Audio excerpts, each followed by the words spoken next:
Assalamualaikum warahmatullahi wabarakatuh. Bismillahirrahmanirrahim. Alhamdulillahirabbil alamin wassalatu wassalamu ala Rasulillah Sayyidina wa Maulana Muhammad bin Abdillah la haula wala quwwata illa billah amma ba'd. Hadratul muhtaramin, para alim, para ulama, para sepuh, bini sepuh, para yai yang kami hormati, beliau Bapak Dr. K. Haji Saifuddin LCMA, yang kami hormati seluruh jamaah sholat Jumat di ruang sholat utama Masjid Agung Jawa Tengah, serta kaum muslim pendengar setia Radio Dais dan Radio Gaul, dan para pemirsa MAJT TV dan TVku dimanapun Anda berada. Alhamdulillah, kajian pada siang hari ini yaitu kajian tafsir tematik. Insya Allah pada siang hari ini akan mengusung tema melanjutkan dalam pembahasan sebelumnya, yaitu konsep anak dalam Al-Quran. Untuk itu bagi para jamaah yang nantinya ingin bertanya bisa langsung ditanyakan kepada beliau Bapak Dr. K. Haji Saifuddin LCMA. Dan tentunya bagi para pendengar setia dan juga para pemirsa yang nanti ingin bertanya bisa langsung bertanya melalui WhatsApp-nya Radio Dais di 0821 336 70.000. Baik, untuk itu kita buka bersama kajian siang tafsir tematik dengan bacaan Ummul Kitab Liridhoillah wali syafaati Rasulillah ala hadiniyah Al-Fatihah. A'udzubillahi minasyaitonirrajim. Bismillahirrahmanirrahim. Alhamdulillahi rabbil alamin arrahmanirrahim maliki yaumiddin. Iyyaka na'budu wa iyyaka nasta'in ihdinas siratal mustaqim siratal ladzina an'amta 'alaihim ghairil maghdubi 'alaihim waladdallin. Amin. Baik, langsung saja kita simak bersama kajian siang tafsir tematik bersama Bapak Dr. K. Haji Saifuddin LCMA. Kepadanya waktu dan tempat kami persilahkan.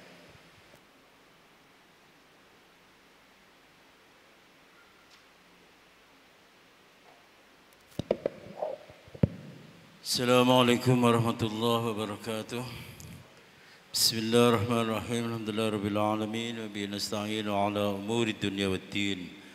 Assalatu wassalamu ala asyrafil anbiya'i wal mursalin sayyidina wa maulana Muhammadin wa ala alihi wa sahbihi ajma'in.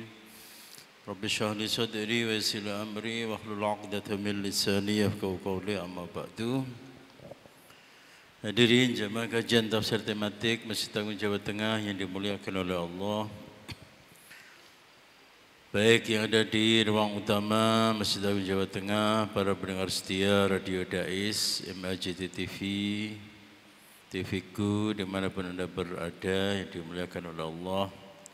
Semoga kita semua senantiasa diberikan kesehatan oleh Allah, panjang umur, rezeki yang banyak, barokah dan manfaat. Amin Allahumma amin. Dalam kesempatan kali ini kita masih akan mengangkat tema, yaitu tentang konsep anak di dalam Al-Quran, atau dengan kata lain adalah dalam konteks apa Al-Quran membicarakan tentang anak, atau bagaimana konsep Al-Quran terhadap anak. Nah, pada pengajian sebelumnya ini sudah dijelaskan bahwa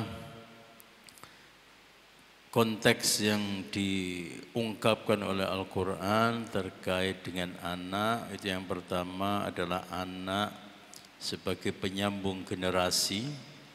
Dengan kata lain, bahwa keberadaan anak itu suatu lanjutan kebahagiaan ataukah kemadharatan bagi orang tua.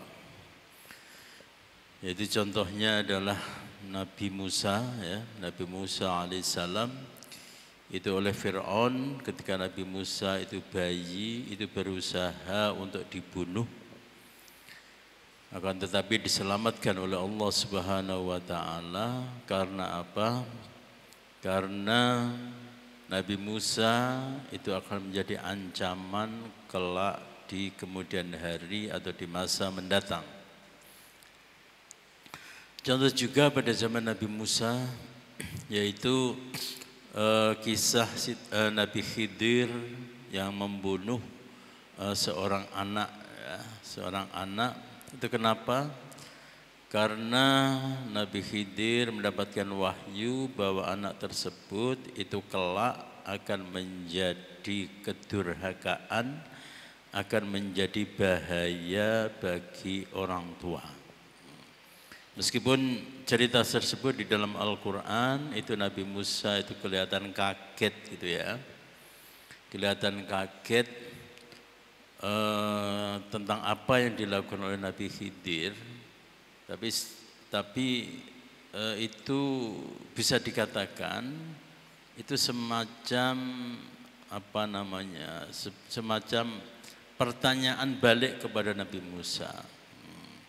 Jadi ketika Nabi Khidir membunuh seorang anak yang belum berdosa, itu karena apa? Karena memang ada wahyu dari Allah Subhanahu wa taala bahwa si anak tersebut itu akan menjadi anak yang durhaka, anak yang merugikan orang tua. Jadi seakan-akan Nabi Khidir itu berkata kepada Nabi Musa, Musa, tidakkah kamu ingat? Tidakkah kamu ingat apa yang dilakukan oleh Fir'aun kepadamu? Apa yang dilakukan oleh Fir'aun kepadamu dan kepada bayi-bayi Bani Israel pada saat itu? Fir'aun menyuruh bala tentaranya untuk membunuhi bayi-bayi Bani Israel. Karena dianggap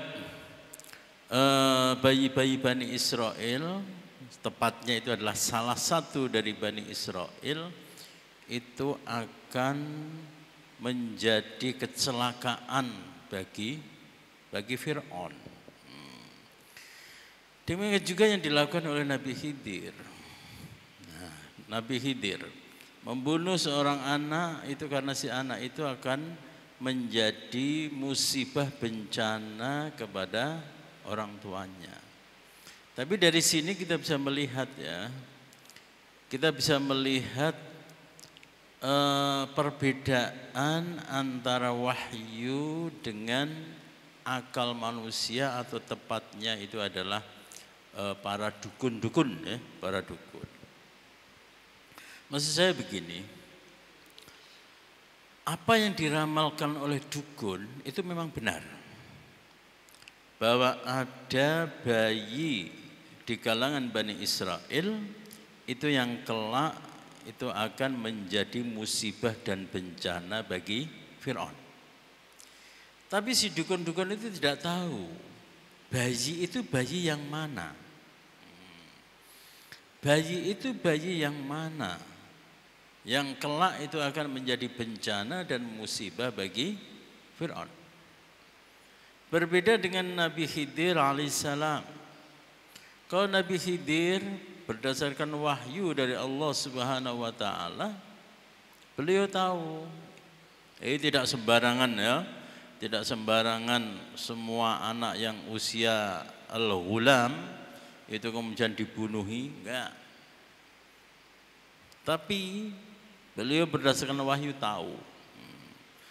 Berdasarkan wahyu tahu bahwa si anak itu akan menjadi bencana bagi orang tua. Nah, pelajaran lain yang bisa kita lihat, bahwa anak itu adalah suatu potensi besar,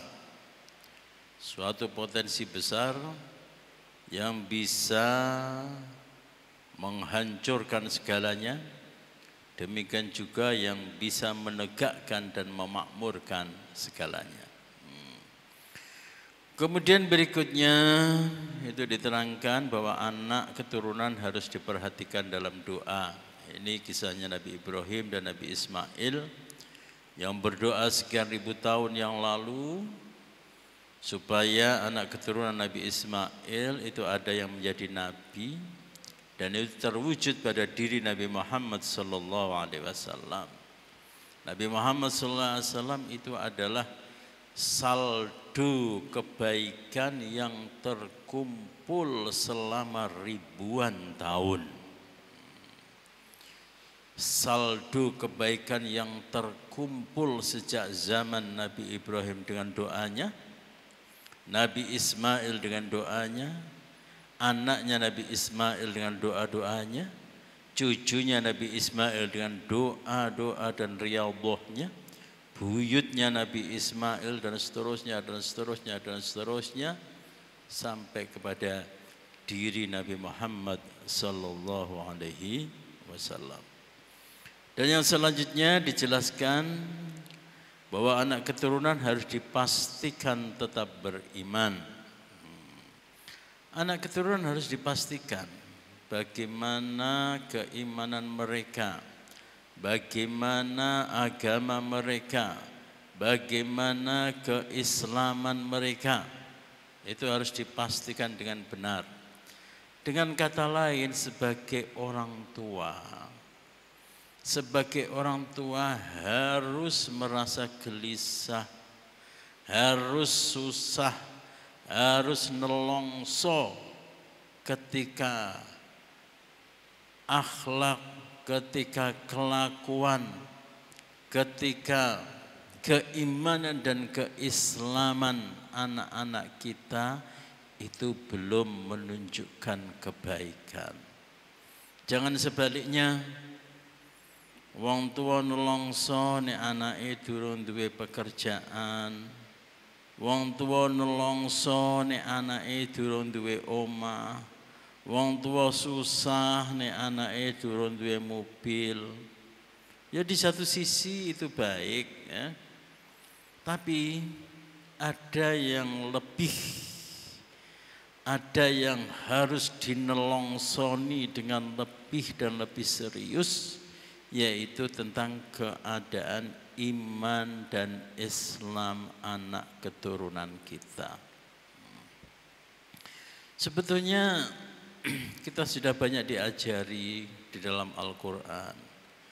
Wa ma min dabbatin fil ardi illa 'ala Allahi rizquha wa ya'lamu mustaqarraha wa mustawda'aha. Setiap makhluk sing gremet ning bumi itu rezekinya sudah dijamin oleh Allah Subhanahu wa taala. Jadi yang sudah dijamin oleh Allah Subhanahu wa taala itu adalah rezeki. Sementara yang tidak dijamin oleh Allah Subhanahu wa taala adalah keimanan dan keislaman. Kita biasanya itu justru khawatir kepada anak turun kita terhadap sesuatu yang sudah dijamin oleh Allah Subhanahu wa taala. Ibaratnya anak kita ikut rekreasi. Anak kita ikut rekreasi yang ditangani oleh travel ternama. Tapi kita masih mengkhawatirkan. Kita masih mengkhawatirkan nanti kamu makannya bagaimana. Kamu nanti tidurnya bagaimana. Nah, ini aneh. Yang perlu kita khawatirkan itu adalah misalnya travelnya itu tidak ada di rundownnya, tidak ada tentang sholat. Nah itu yang kita pertanyakan. Nanti kamu sholatnya bagaimana misalnya. Nah kita itu kadang ya aneh. Menyikapi apa yang terjadi pada anak keturunan kita di masa mendatang. Kita lebih khawatir terhadap hal-hal yang sudah dijamin oleh Allah Subhanahu wa taala. Sementara terhadap sesuatu yang menjadi kewajiban dan ikhtiar dari anak-anak kita, yaitu keimanan dan keislaman, kita justru abai. Kita justru tidak memperhatikan. Dengan kata lain, kita sebagai orang tua ikut salah di dalam memberikan perhatian, salah di dalam memberikan warisan, salah di dalam memberikan senjata yang bisa digunakan oleh anak-anak kita. Kemudian poin selanjutnya dijelaskan bahwa anak adalah pihak yang paling dikenal oleh orang tuanya. Tidak ada yang kenal dengan baik kepada si anak kecuali orang tuanya itu sendiri. Kecuali orang tuanya itu sendiri. Makanya Rasulullah SAW bersabda, ketika ditanya oleh seorang sahabat, kepada siapa aku berbakti wahai Rasulullah? Kepada siapa aku berbakti? Kemudian dijawab oleh Rasulullah, ibumu. Terus ibumu. Terus ibumu. Terus bapakmu. Dan dalam Al-Quran juga disebutkan, wa qadha rabbuka alla ta'budu illa iyyahu wa bil walidaini ihsana. Tugas manusia itu mengesahkan Allah Subhanahu wa taala di dalam beribadah, di dalam bermuamalah, di dalam berakidah, di dalam berakhlak. Kemudian sejajar dengan itu yang kaitannya hablum minan nas, yaitu ihsan kepada kedua orang tua. Kenapa demikian? Ya karena orang tua itu adalah orang yang paling mengenal kita, orang yang paling prihatin kepada kita, orang yang paling peduli kepada kita. Baik, para jemaah sekalian, untuk selanjutnya di dalam surah Al-Baqarah ayat 276, 246, yaitu kaitannya konsep anak di dalam Al-Quran, yaitu anak adalah alasan orang untuk mempertaruhkan harta dan jiwanya. A'udzu billahi minasyaitonir rajim. Bismillahirrahmanirrahim. Alam tara ilal mala'i min bani Israil min ba'di Musa idh qalu linabiyyin lahum ib'ath lana malika nuqatil fi sabilillah qala hal 'asaytum in kutiba 'alaykumul qitalu alla tuqatilu قالوا وما لنا ألا نقاتل في سبيل الله وقد أخرجنا من ديارنا وأبنائنا فلما كتب عليهم القتال تولوا إلا قليلا منهم والله عليم بالظالمين.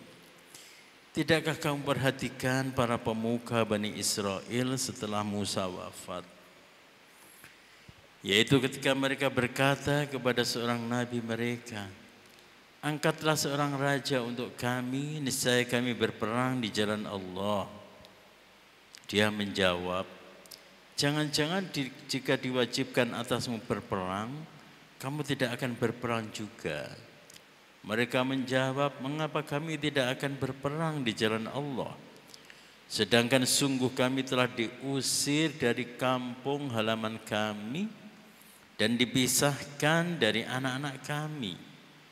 Akan tetapi ketika perang diwajibkan atas mereka, mereka berpaling kecuali sebagian kecil dari mereka. Allah mengetahui orang-orang yang zalim. Ini kisah terhadap Bani Israel yang memang sejak zaman Nabi Musa dan seterusnya sampai sekarang. Itu adalah orang yang suka ngeyelan, orang yang suka mengingkari janji, orang yang maunya menang sendiri, orang yang sukanya itu menyakiti, menzolimi orang lain. Itu memang Bani Israel. Wong Israel sejak zaman dahulu, zaman Nabi Musa, zaman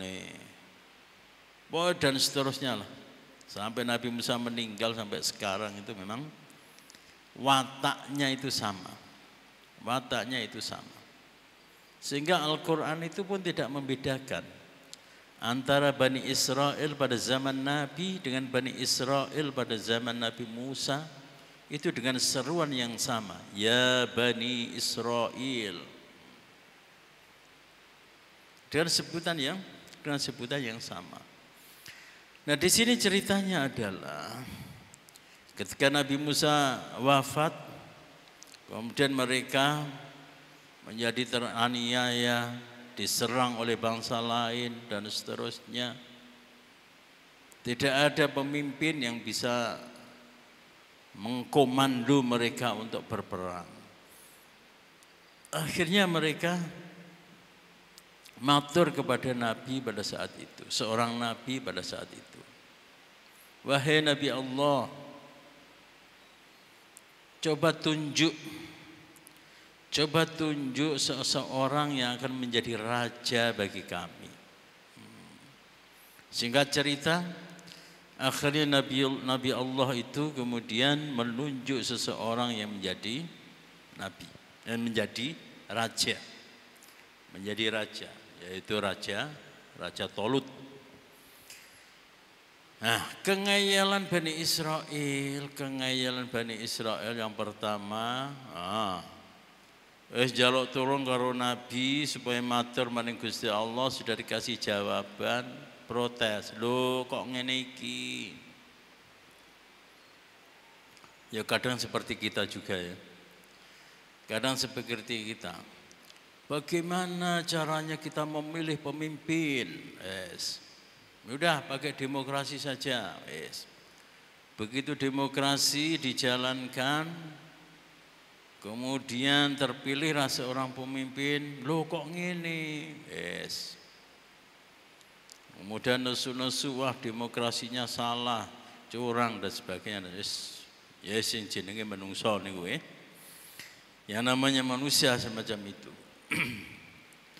Nah, kemudian kebandelan Bani Israel yang kedua adalah ketika mereka diajak untuk perang, ya ngono iku. Ono ae alasan. Padahal sebelumnya sudah ditanting oleh Nabiullah pada saat itu. Emang tenane kamu mau berperang? Emang benar kamu mau berperang melawan musuh-musuhmu? Dijawab, loh, bagaimana mungkin kami tidak berperang? Kami sudah terusir dari bumi kami. Kami sudah terusir dari rumah-rumah kami. Dan kami sudah dipisahkan dari keluarga kami, dari anak-anak kami. Nah, yang menarik di sini adalah yaitu pada kalimat wa qad ukhrijna min diyarina wa abnaina. Dan kami sudah diusir, dikeluarkan dari negeri kami, rumah-rumah kami dan anak-anak kami. Jadi anak itu adalah alasan seseorang untuk mempertaruhkan harta dan jiwanya. Dengan kata lain, yang namanya orang tua itu pasti akan membela anaknya. Secara tabiat manusia itu cenderung untuk membela anaknya. Jangankan dalam posisi mereka itu benar, dalam posisi salah pun sing jenenge wong tua iku mesti mbela anake. Anake tukaran karo anake tangga. Del. Meskipun anak itu ya jelas-jelas salah, ya terus dibela, wis macem-macem lah. Kebetulan nek anak dhewe wedok kemudian kok kono lanang. Lho kono anake lanang kok ora gelem ngalah, misale ono. So mama sampai gelut, ya kono sing mancing-mancing, kono sing mulai, pokoke ono wae. Jadi Al-Quran itu mengungkapkan atau menceritakan hubungan antara orang tua dengan anak. Itu adalah sebagaimana psikologi atau kejiwaan dari orang tua terhadap anak. Sesuatu yang tidak bisa dipungkiri, sesuatu yang memang banyak dilakukan oleh orang tua. yaitu apa? Membela anaknya. Membela anaknya. Ini sudah istilahnya sudah kodrati ya. Istilahnya sudah kodrati. Demi anak ya. Demi anak apapun akan dilakukan. Apapun akan dilakukan.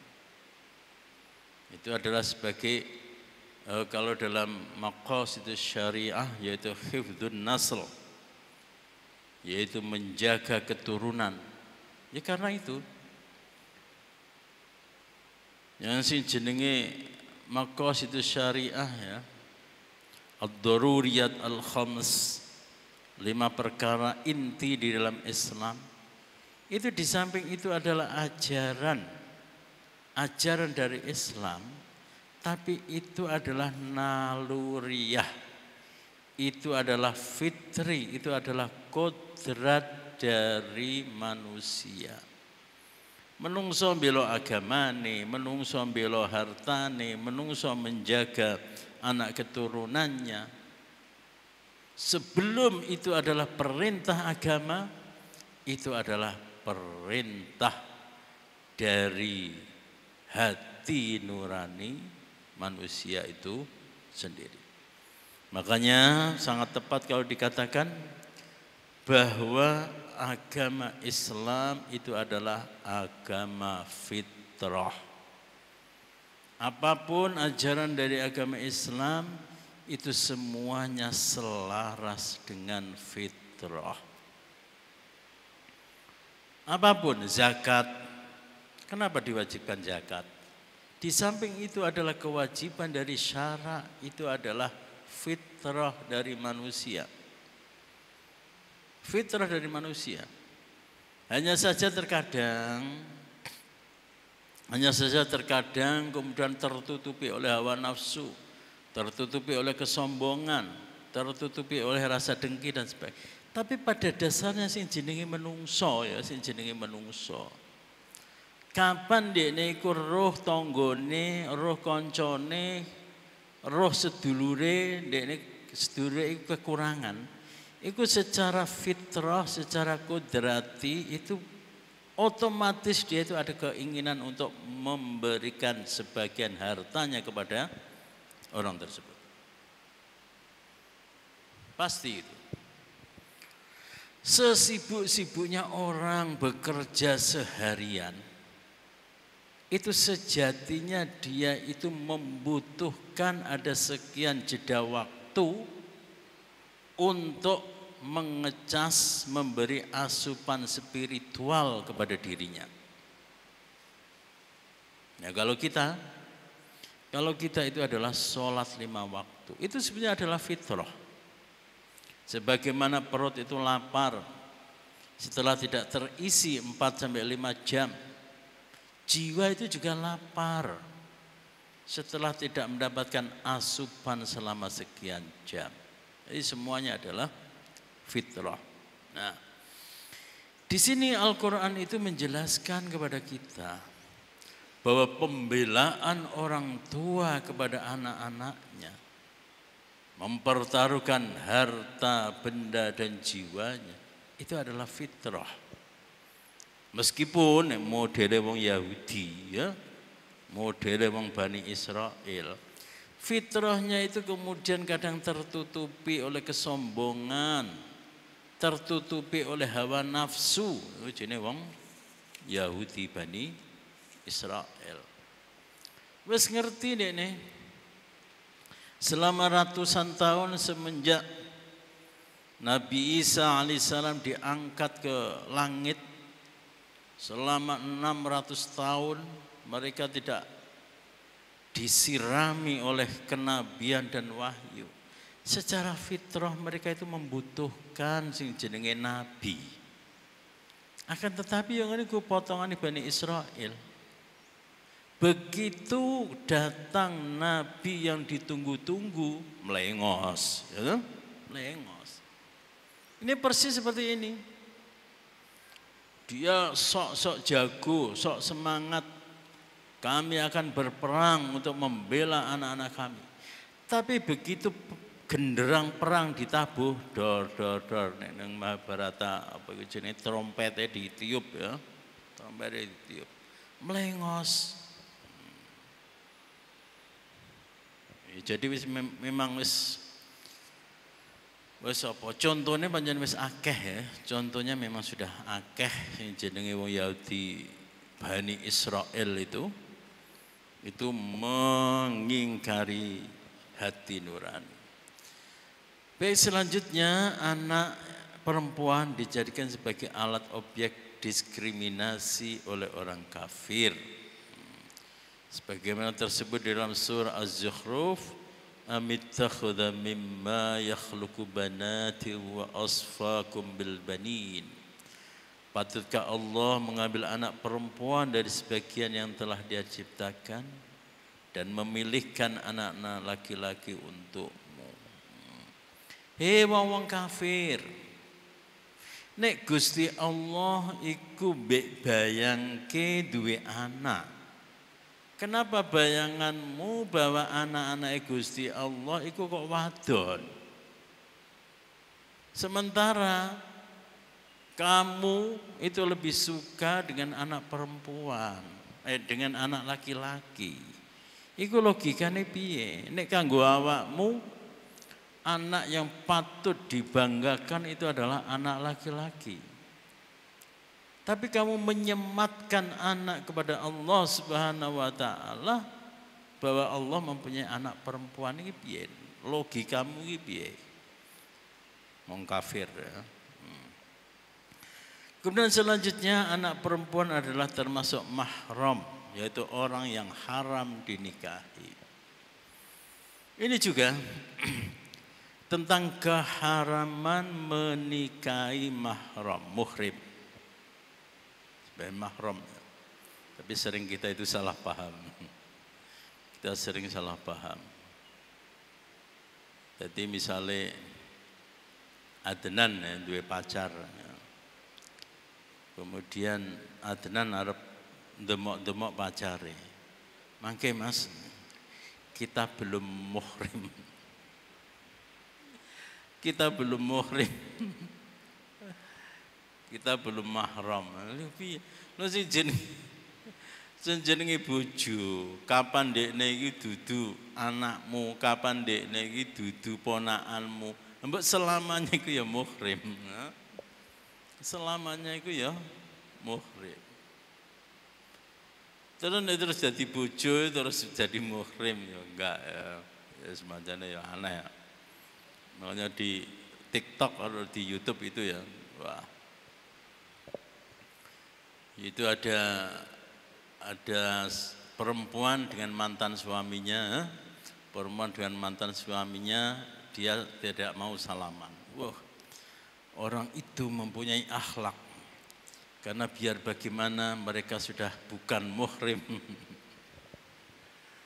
Jenis muhrim itu ya selawase, adenan karo pacare, itu, taga karo pacare, mbok sampai dadi bojo, mbok sampai duwe anak, mbok sampai opo, misalnya sampai tuwek, ya tetap muhrim, tetap bukan muhrim gitu ya, tetap bukan muhrim. Nah, yang muhrim itu adalah perempuan yang haram dinikahi. Yaitu yang tersebut di dalam surah An-Nisa. Yang diantaranya yang termasuk muhrim itu adalah anak perempuan. Anak perempuan itu adalah muhrim atau muharramat. Yaitu perempuan yang haram dinikahi. Kalau istri itu ya bukan muhrim. Selama terus dinikah terus jadi muhrim enggak. Kecuali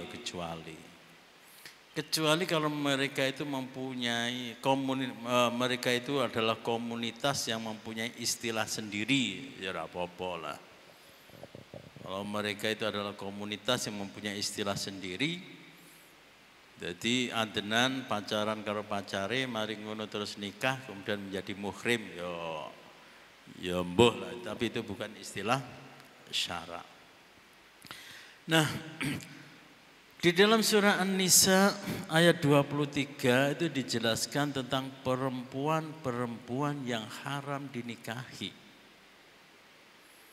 Perempuan-perempuan yang haram dinikahi atau yang disebut sebagai muharramat, yaitu ada ibu, ada anak perempuan, ada saudari perempuan, ada bibi, ada anaknya saudari, keponakan, dan seterusnya dan seterusnya. Karena apa? Karena satu ya. Ya ini sebetulnya adalah kembali lagi kepada masalah fitrah, kodrat dari manusia. Kodratnya menungso. Iku iso mbedakake iki bojoku, iki sedulurku. Perasaan karo bojo iku ya beda karo perasaan karo sedulur. Apa yang dilakukan terhadap istri itu ya beda dengan apa yang dilakukan terhadap saudari. Ketika orang kok mempunyai perasaan yang sama, yaitu antara kepada istrinya dengan anak perempuannya atau saudara perempuannya, ya iki jenenge iku ora normal. Hilang kemanusiaannya. Itu hilang kemanusiaannya. Nah, ini merujuk kepada orang-orang Majusi. Orang Majusi itu mempunyai syariat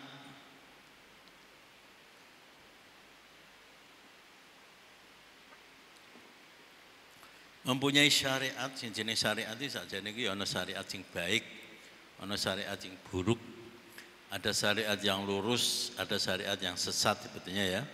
Ada syariat Islam, ada syariat non-Islam. Tapi di Indonesia itu nek syariat itu konotasinya atau asosiasinya itu adalah syariat Islam. Akhlak itu asosiasinya wis akhlakul karimah. Padahal sebetulnya ya beda. Orang-orang Majusi itu mempunyai syariat, yaitu boleh menikahi ibunya, boleh menikahi anaknya, boleh menikahi saudaranya. Yes, piye? Dari sisi akidah mereka itu sudah menyimpang dari fitrah. Syariatnya pun mereka juga menyimpang dari fitrah. Jadi di luar Islam itu ono ya. Iku ada. Wong iku sing syariate menyimpang dari fitrah, tapi akidahe iku tetap lurus. Kaya wong Yahudi sing rada bener. Yahudi ya mengesahkan Allah Subhanahu wa taala. Ono kelompok iku sing akidah itu menyimpang dari fitrah, tapi akhlake itu sesuai dengan fitrah, sesuai dengan Islam. Yaiku apa? Yaiku wong Nasrani. Wong Nasrani iku Masya Allah akhlaknya ya itu bagus. Cuman akidahnya itu menyimpang. Lah ono kelompok iku sing akidah iku menyimpang dari fitrah, syariate ya menyimpang dari fitrah. Apa iku? Yaiku wong Majusi. Dan yang paling lengkap, yang paling sempurna, yang paling baik itu adalah Islam. Akidah sesuai dengan fitrah, syariatnya sesuai dengan fitrah, akhlaknya juga sesuai dengan fitrah. Nah, di sini yang perlu kita garis bawahi bahwa anak itu adalah sosok yang harus diperhatikan. Agamanya bagaimana, kelakuannya bagaimana, perasaan kita kepada anak. Itu sampai hebatnya Al-Quran itu ya.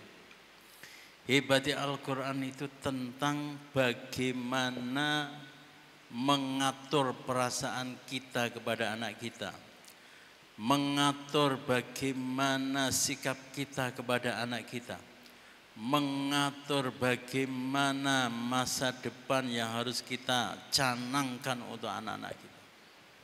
Jadi sangat lengkap. Bahkan di dalam berpakaian pun, di dalam surah Al-Ahzab ayat 59 ya, itu juga dijelaskan bagaimana perhatian Islam terhadap anak-anak perempuan kita, terhadap anak-anak perempuan. Anak perempuan harus dijaga, bukan hanya sekedar dijaga Islam dan akidahnya, tapi juga harus dijaga dan diperhatikan, yaitu pakaiannya juga. Ora entuk awake dhewe dadi wong tuwa ndelok anake nganggo pakaian-pakaian trendy, kemudian cuek bebek, tidak peduli dan sebagainya, tidak boleh. Begitu anak kita pakai pakaian wis diarani wong tua kolot, diarani wong tua cerewet, diarani wong tua rak kemajuan, wis ora masalah. Daripada anak kita nanti yang menegur adalah malaikat azab, lebih baik kita dulu yang menegur anak kita. Nduk, ketika dikandani wong tua kok ora manut, apa ngenteni awakmu iku sing negur iku malaikat maut. Wis sedurunge awakmu ditegur karo malaikat azab, wis manut karo bapak. Wis. Baik, demikian yang bisa saya sampaikan.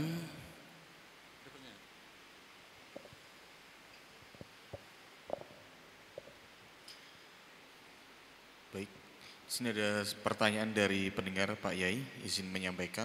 Assalamualaikum warahmatullahi wabarakatuh. Perkenalkan saya Bambang dari Banyumas. Izin bertanya, kenapa Allah Subhanahu wa Ta'ala menempatkan anak dalam posisi yang terbaik di dalam Al-Quran? Mohon penjelasannya Pak Yai. Terima kasih. Assalamualaikum warahmatullahi wabarakatuh. Assalamualaikum warahmatullahi wabarakatuh. Kenapa Al-Quran menempatkan posisi yang terbaik pada anak ya? Ya, sebetulnya ini memang sudah karakter dari Al-Quran ya. Jadi Al-Quran di dalam berbicara atau membicarakan tentang sesuatu, itu Al-Quran ciri khasnya ya, satu ya, ciri khasnya, siji.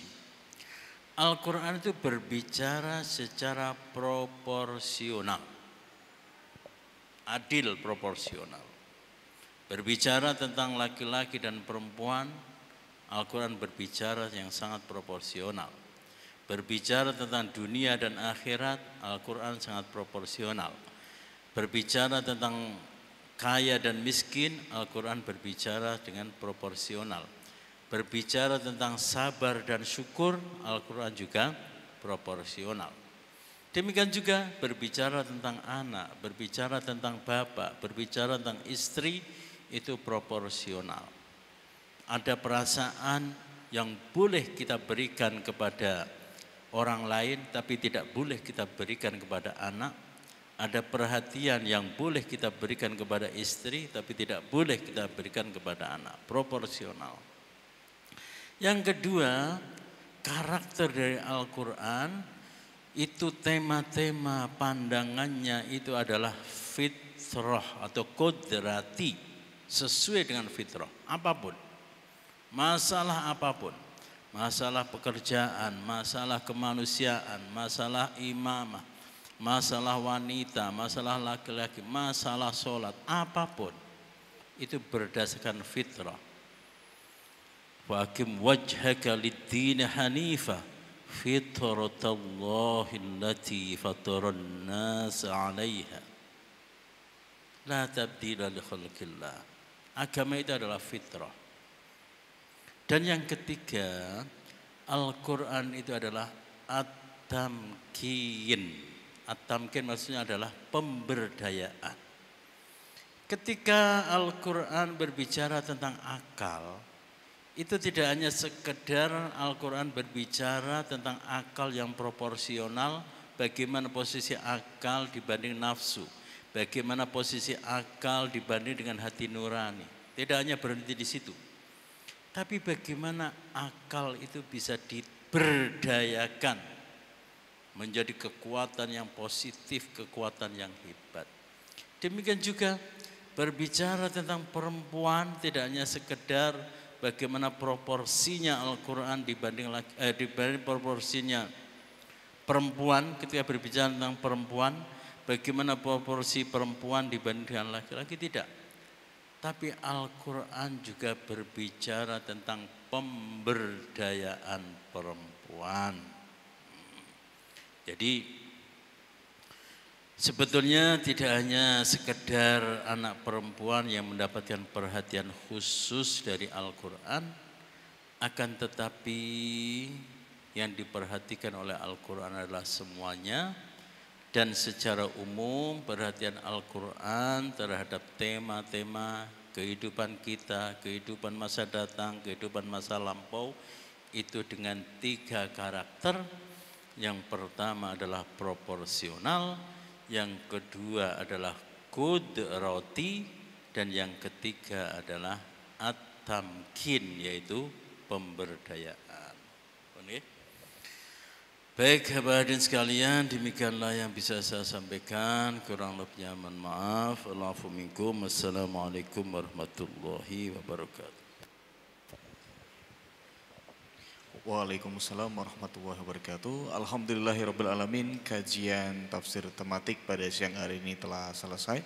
Untuk itu kami ucapkan terima kasih kepada Bapak Dr. Kiai Haji Saifuddin LCMA, dan semoga kajian pada siang hari ini mendapatkan ridho dari Allah Subhanahu wa taala dan kita semuanya diberikan berkah dan juga manfaatnya. Untuk itu mari kita tutup kajian ini dengan bacaan alhamdulillahirabbil alamin wa doa kafatul majlis. Subhanakallahumma wa bihamdika nasyhadu an la ilaha illa anta nastaghfiruka wa natubu ilaik. Akhirul kalam wa muwaffiq ila aqwamit thariq. Wassalamualaikum warahmatullahi wabarakatuh.